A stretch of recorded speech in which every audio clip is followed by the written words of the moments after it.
오늘 저는 여러분과 함께 요셉의 형통, 이러한 제목으로 함께 은혜를 나누고자 합니다. 오늘 본문 말씀의 내용은 그 극한적인 위기 상황 속에서 어떻게 요셉이 구출함을 받고 형통한 사람이 되었는가, 그 말씀을 드리려고 합니다. 우리가 잘 아는 대로 요셉은 야곱의 11번째 아들입니다. 귀하게 자라는 아들입니다. 그러나 이 요셉이 어느 날 꿈을 꾸지요. 그 꿈 때문에 형들의 미움을 받게 됩니다. 그리고 결국은 노예로 팔려가게 되고 또 어려운 그러한 종살이를 하는 그러한 삶이 이렇게 드라마틱하게 펼쳐져 있습니다. 그런데도 불구하고 성경에 보면은 요셉을 형통한 사람이라 그렇게 말씀하고 있습니다. 한번 볼까요?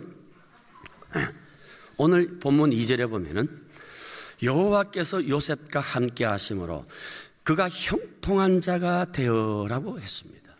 3절에 봅시다. 그의 주인이 여호와께서 그와 함께 하심을 보며 또 여호와께서 그의 범사에 형통하게 하심을 보았더라. 또 23절에 봅시다. 간수장은 그의 손에 맡긴 것을 무엇이든지 살펴보지 아니하였으니 이는 여호와께서 요셉과 함께 하심이라 여호와께서 그를 범사에 형통하게 하셨더라. 여러분, 천혜의 고아, 노예가 된 그런 상황 속에서 어떻게 요셉을 가리켜 반복해서 형통하다 그렇게 말할 수가 있겠습니까?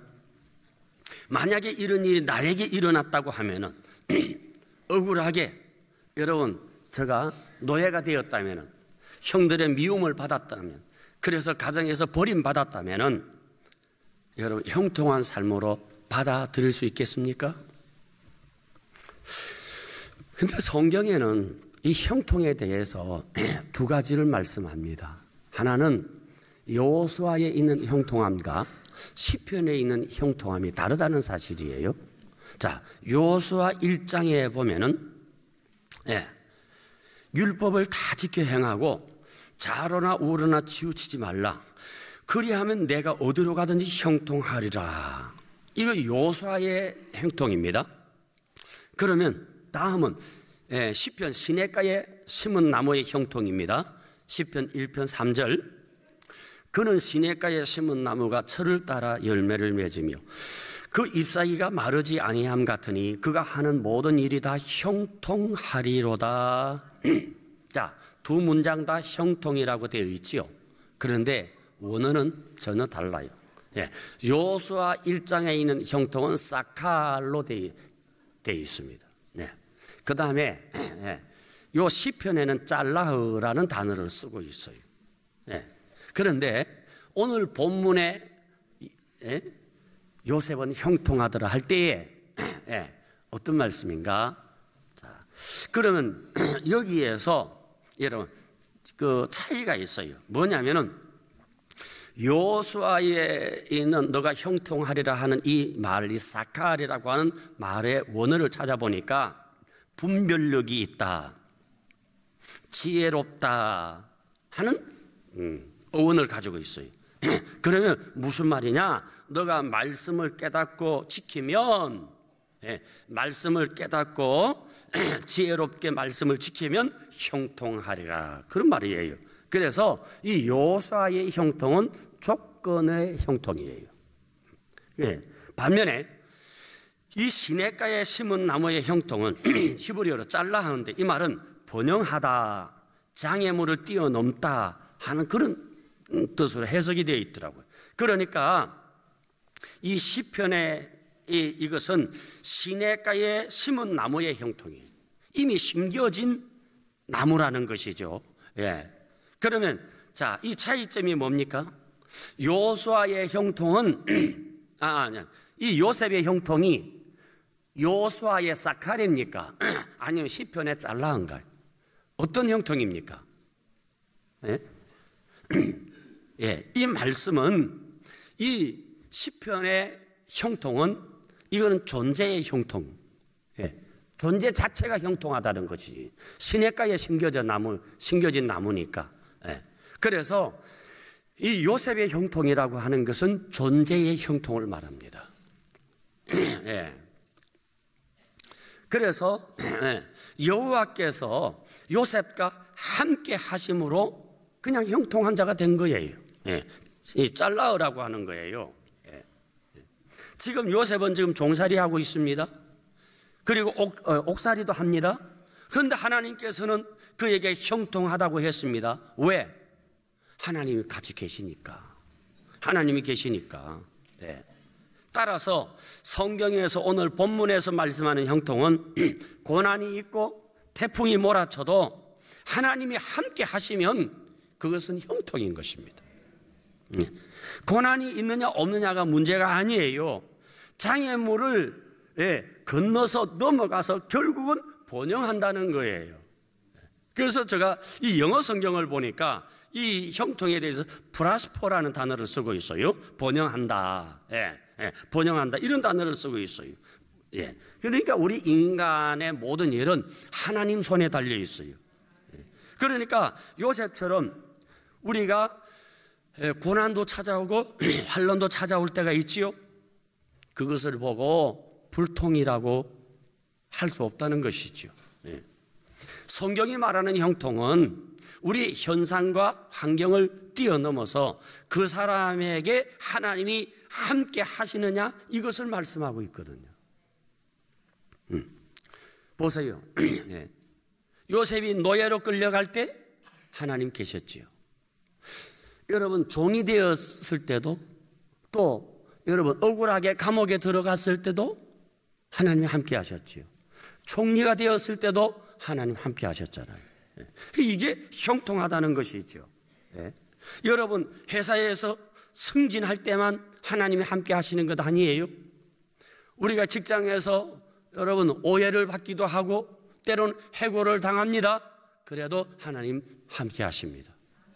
그러면 뭐요? 형통한 것이죠. 마태복음 10장 29절에 보면은 참새 2마리가 한 아사리온에 팔리지 않느냐? 그러나 너희 아버지께서 허락하지 아니하시면 그 하나도 땅에 떨어지지 아니하리라. 참새 한 마리도 하나님의 허락 속에 있다면은 여러분 생각 천하보다 귀한 여러분들에게 이루어지는 일이 하나님이 모르는 게 있을까요? 너가 그렇게 어려움 당했다고? 나 몰랐네. 너 그렇게 병에 걸렸다고? 아이고 내가 몰랐네. 그런 하나님 있을까요? 아니라는 것이지. 예? 아니라는 거예요. 예. 그러니까 이 요셉의 형통 역시 섭리적 차원에서 이해해야 된다는 것이죠. 예?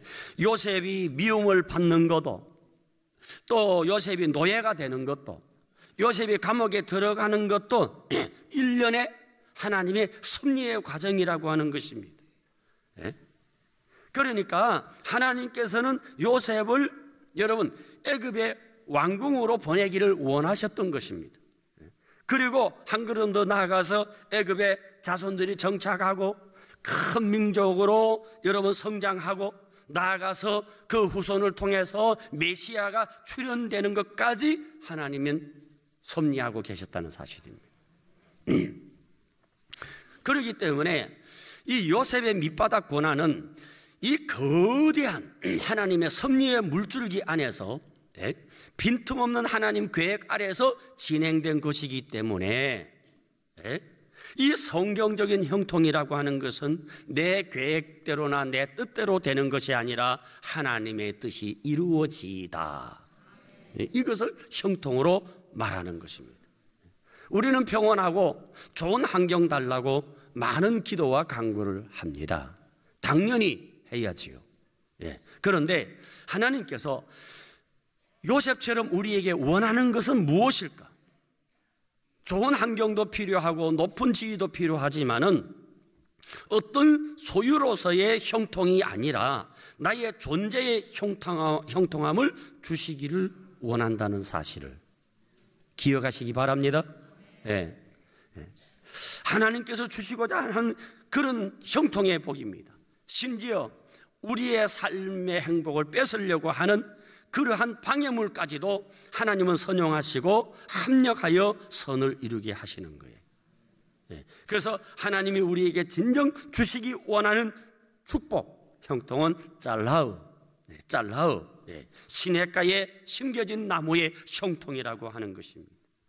그렇다면 우리는 이미 그 축복을 받으셨습니다. 이미 그 축복이 주어졌다는 것이죠. 감옥에 갇혀 있어도, 종살이를 하고 있어도 하나님이 함께 하심으로 형통한 자라는 그 하나님의 선포가 요셉뿐만 아니라 오늘 우리에게 주시는 형통이요 축복입니다.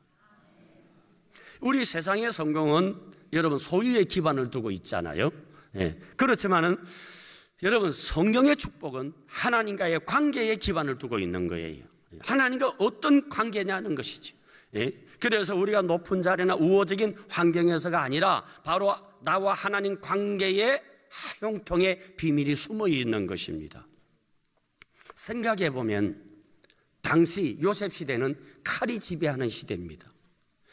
당대 세계 최대의 애굽 바로 왕의 여러분 신이 대장이고 호위무사입니다.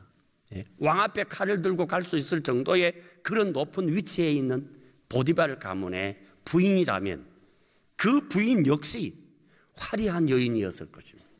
아마 귀족 중에 귀족이었을 것이고 그러한 보디발이 선택한 아내라면 아마 미인 중에 미인이었을 거예요. 그런 미인이 요셉을 유혹했을 때에 자기의 기구한 운명을 반전시킬 수 있는 조로의 기회가 되었을 것입니다. 만약에 요셉이 세상을 꿈꾸었다면 하나님의 관계가 아닌 세상의 어떤 것에 대한 꿈이 그에게 있었다면 그는 여러분 정상에 설 수 있는 여러분 철호의 기회라고 여기고 그 여인의 달콤한 유혹을 받아들였을 것입니다. 그러나 그는 노예였지만은 그는 하나님과 연결된 꿈을 가지고 있었습니다. 늘 하나님과 관계 속에서 그는 자기의 삶을 이해하고 있었던 것입니다. 그렇기 때문에 그는 그 꿈, 하나님과 관계된 꿈 때문에 그는 유혹에도 넘어가지 않았었습니다. 어떤 흑인 노인의 꿈이 있었습니다. 이 노인은 이런 꿈이 있었어요. 나는 꿈이 있어요. 흑인 아이들과 백인 아이들이 손을 잡고 같이 뛰어노는 그런 나라, 흑백의 인종차별과 정오가 없는 그러한 나라가 이루어지기를 꿈꾸었습니다.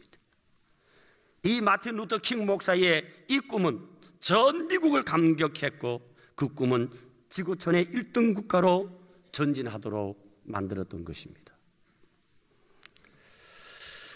여러분, 우리는 때로는 고난당할 때가 있습니다. 하나님 앞에서 바르게 살려고 하다가 고난당하는 경험이 있을 것입니다. 혹시 지금은 그런 시대가 아니라고 생각합니까? 착각입니다. 여러분, 하나님 말씀대로 살려고 해보세요. 분명히 그러한 고난이 옵니다. 여러분, 아무리 민주사회라 할지라도 진실을 말할 때는 고난을 각오해야 되는 것이 오늘의 현실입니다. 그러면 우리가 하나님 말씀대로 살다가 고난당했을 때 어떤 마음이 듭니까?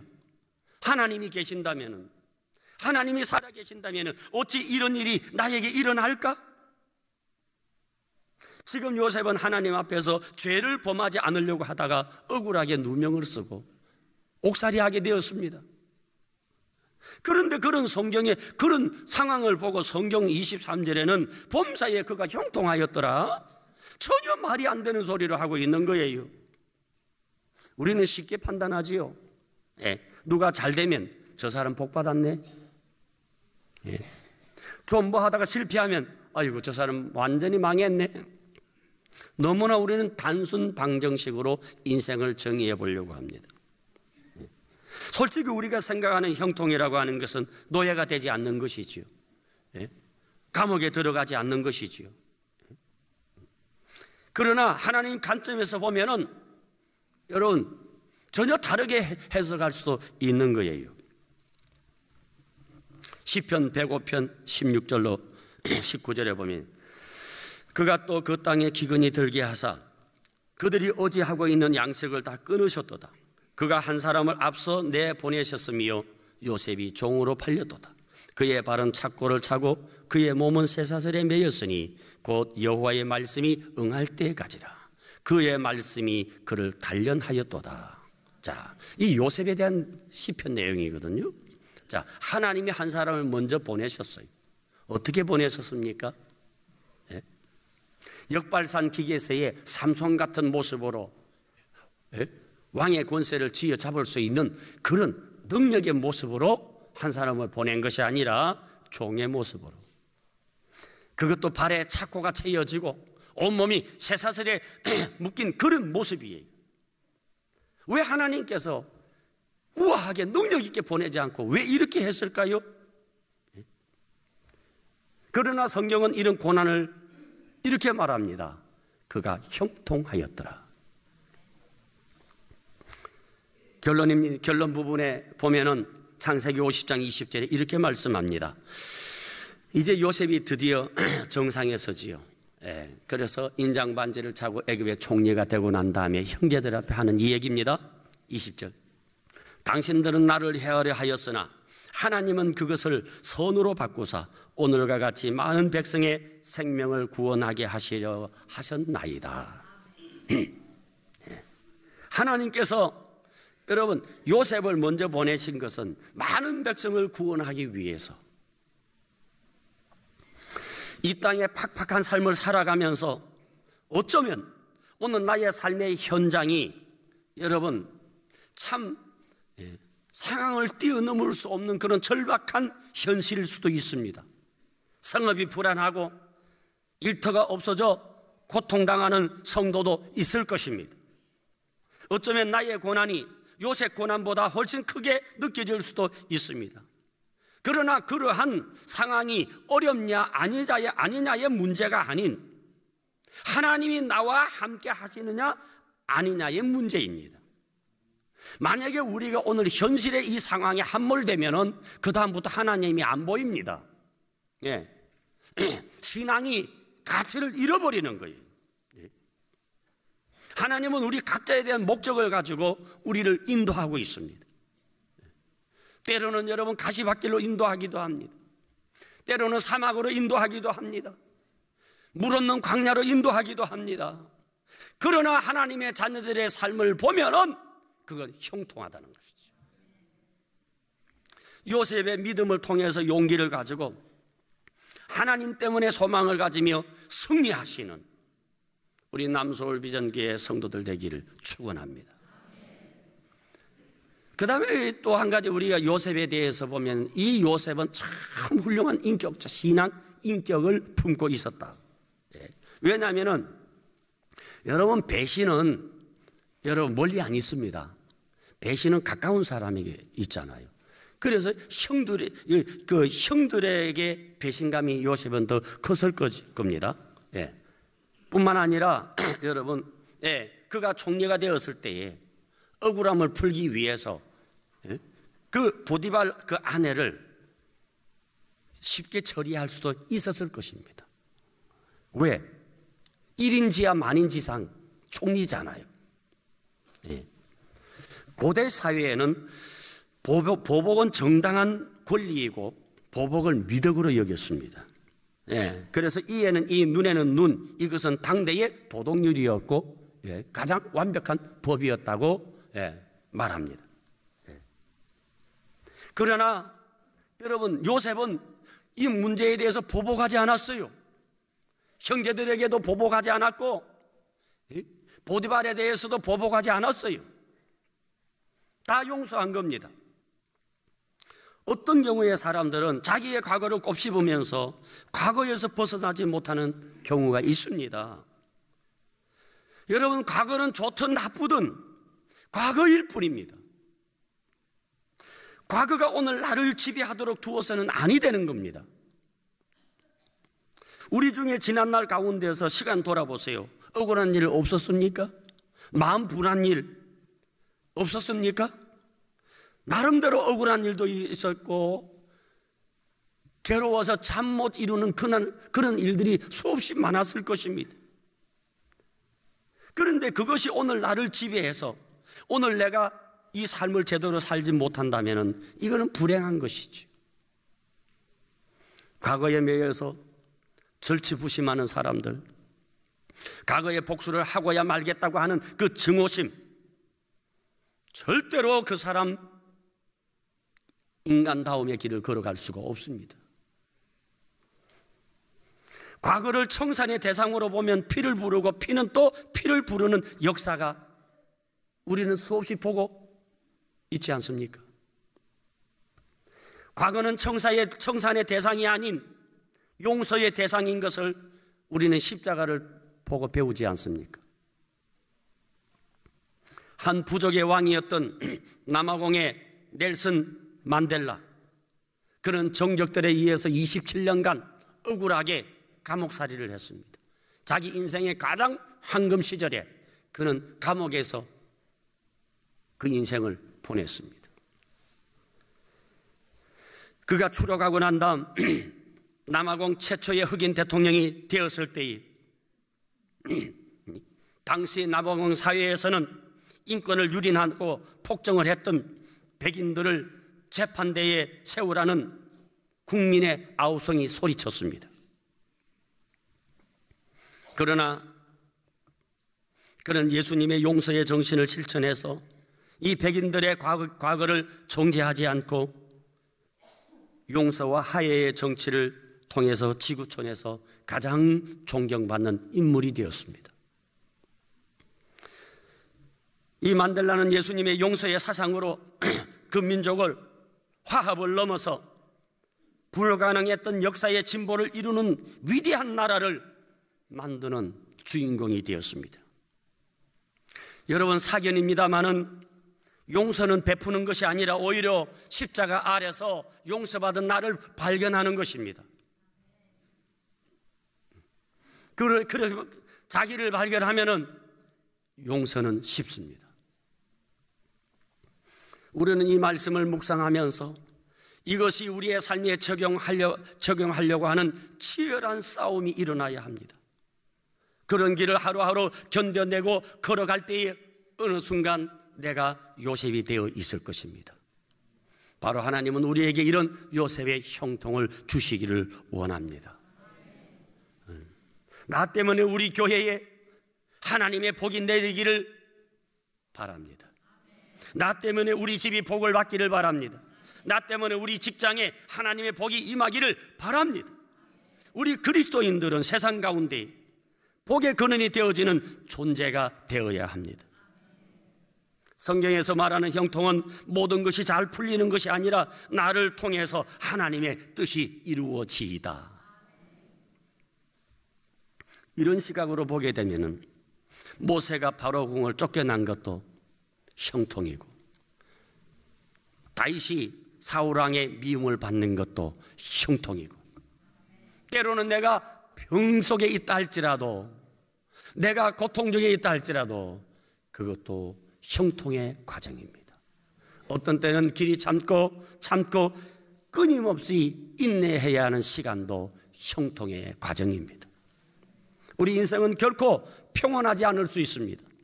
좋지 않을 수도 있습니다.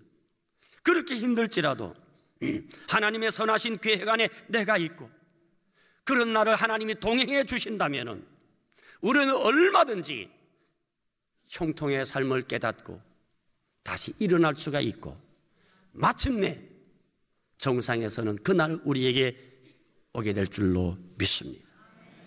그러므로 의인은 7번 넘어질지라도 다시 일어나야 되고 어떤 환경 가운데서도 하나님의 약속을 바라보면서 2019년도 한 해는 여러분 인생의 복이 되기를 바랍니다.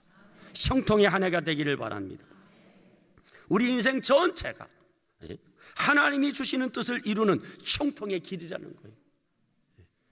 여러분 때로는 우리에게 아픔이 있을 수 있지요. 항상 여러분 우리가 따뜻한 것만 아니잖아요. 이런 말이 있잖아요.